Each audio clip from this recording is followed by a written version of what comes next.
Welcome to the Georgia Milestones EOC Pre-Administration Training Part 1. Part 2 will be given during the faculty meeting on April 18th. All certified staff must complete both parts. The following content areas will be assessed: 9th grade Lit, American Lit, Coordinate Algebra, Analytic Geometry, Biology, Physical Science, U.S. History, and Economics.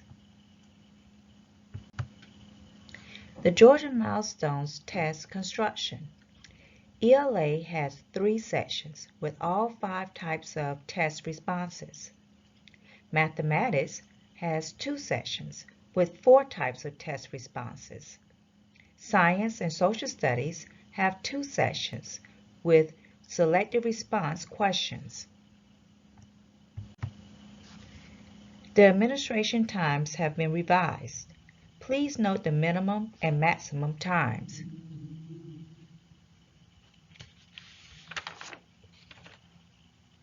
Students with extended time will start after the maximum time has expired, which means for language arts, students with time and a half will get an additional 30 minutes after 75 minutes have passed. How are EOCs utilized? The EOCs serves as the student's final exam grade and comprise 20% of a student's final course grade. All subject areas are now allowed to use scratch paper. For language arts, section 1 and 2 start with 1 sheet. For language arts, section 3 start with 2 sheets. For mathematics, start with a minimum of 2 sheets. Graph paper is also allowed. For science and social studies, start with a minimum of 1 sheet. Scratch paper is considered a secure item. Please collect all scratch paper at the end of testing. The calculator policy has been revised. Students are allowed to have a basic or scientific calculator for math, physical science, and economics. Students are also allowed to have a graphing calculator for math. Calculators are not permitted on Section 1, Part A for math. It is very important that test examiners clear all calculators that can store information before and after each section. This applies to all subject areas where calculators are permitted. Failure to do so may result in an invalidation, may raise school-wide security concerns, and can constitute as an irregularity that must be reported to the Georgia DOE. All subject area tests will be administered online. On the day of testing, teachers will receive test rosters and test tickets for each section of the test. The test ticket contains the student's username and password. The student test roster contains a list of students and the usernames and passwords for each student. All students will have the following online tools available. Hopefully, all students have had the opportunity to practice using the tools that are available. The screen for ELA Section 3 has been revised. Item 59 has 2 sides of the screen that function independently of each other. Students can refer to the passages or writing task while typing a response. Students can navigate through the reading passages by clicking on the right or left side of the passage. Item 60 is the extended response question. Students have to scroll down the right side to view the student response section. Students can type up to 30,000 characters in this section. For Section 1, Part A of Mathematics, students may not use a calculator. Students should store the calculators underneath their desk, face down, until they raise their hand to proceed to Part B. The examiner's manual will identify the item numbers that comprise the Section 1, Part A. Students may use a calculator for Section 1, Part B. Students will see the following message on the screen. What's new is the equation builder. Students may use this tool to write equations. Please note that this year, a banner indicating students cannot use a calculator is not featured. Examiners must walk around to ensure students are not using a calculator in Section 1, Part A. Please remind students to close all other applications and to access no other applications during testing. There are new item types for field test questions for both paper and pencil and online. The first type is multiple part items for language arts and math. It is a two-part multiple choice item that requires students to complete both parts. Students can earn up to 2 points with an opportunity for partial credit. Part 1 is a multiple choice question with one correct answer based on the passage. As shown below, for Part 2, students must choose one or more correct responses based on evidence from the passage.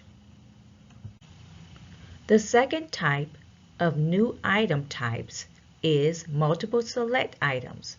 Students can select more than one correct answer. There are 5 or 6 options listed. The number of selections are limited to the number of correct responses. It provides students with the opportunity to show fluency and/or multiple representations. Students will receive 2 points if it is all correct or 1 point for partial credit. Here is a math example of a multiple select item. Students are expected to select more than one correct answer. Testing accommodations. Students who receive accommodations must be identified prior to testing. If they receive an accommodation they are not eligible for, it will result in a participation invalidation. Students cannot refuse their accommodations unless a parent or guardian has given consent prior to testing. It is very important that students adjust the volume if they receive read aloud accommodations prior to signing in. Students will not be allowed to adjust the volume while in the testing platform. Pre-recorded audio plays automatically at the start of each page. Students may pause or stop the audio using the audio buttons below. Audio can be restarted for the whole page or at start points, which is indicated by the blue circles at the beginning of the text. Security and irregularities. Please read the common causes of security breaches and irregularities.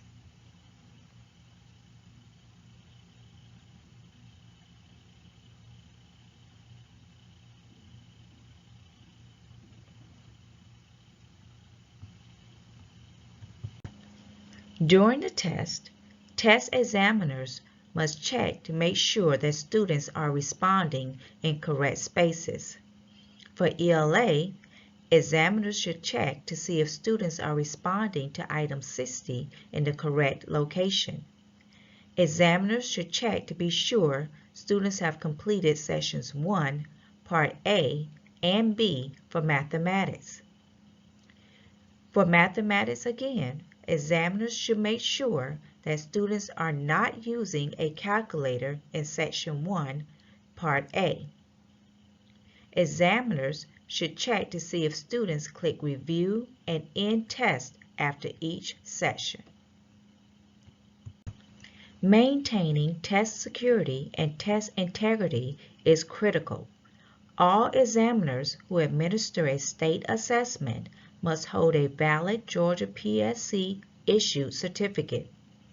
Use of an uncertified examiner will result in invalidation. Attendance at training must be mandatory and well documented. Untrained examiners are not allowed to test.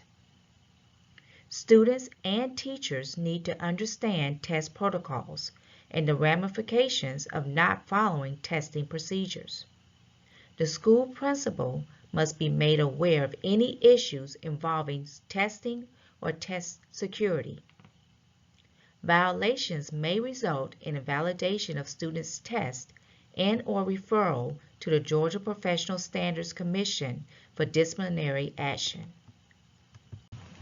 As a reminder, online testing tickets are secure testing materials. Distribution of testing materials should be as close to the actual testing time as possible. Examiners may not store items in their classrooms overnight. Only staff members who have been trained on the proper management of secure test materials should handle such materials. All persons receiving testing materials must sign a checkout sheet when they receive the materials. This sheet should show the date and time. All testing materials issued to persons administering tests must be counted carefully when given out and when returned. Please report any discrepancies immediately to the school test coordinator. Students must write their names on the front of their testing ticket and any scratch paper. Please follow all instructions in the test manuals exactly.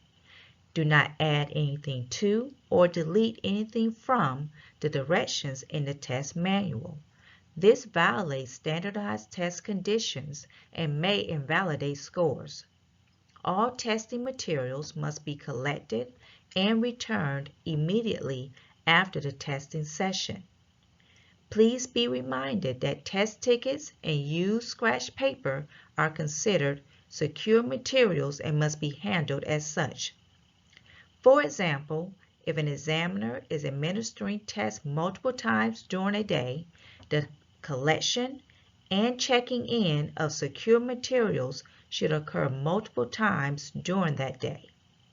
In other words, and by way of this example, examiners should not be in possession of their morning session materials until the end of the school day. Cell phones and electronic devices are becoming a huge issue. Please make sure you have a system in place to collect all cell phones. Please be careful with students that have smart watches that can take pictures and store information. A script has been added to the examiner's manual regarding this topic. This script, as with all scripts, must be read to students.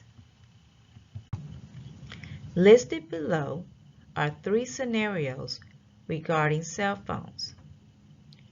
If an examiner confirms during testing that a student is using a device to access, retain, or share information, please collect the device, stop the student from testing, remove the student from the testing session, and notify the school test coordinator immediately.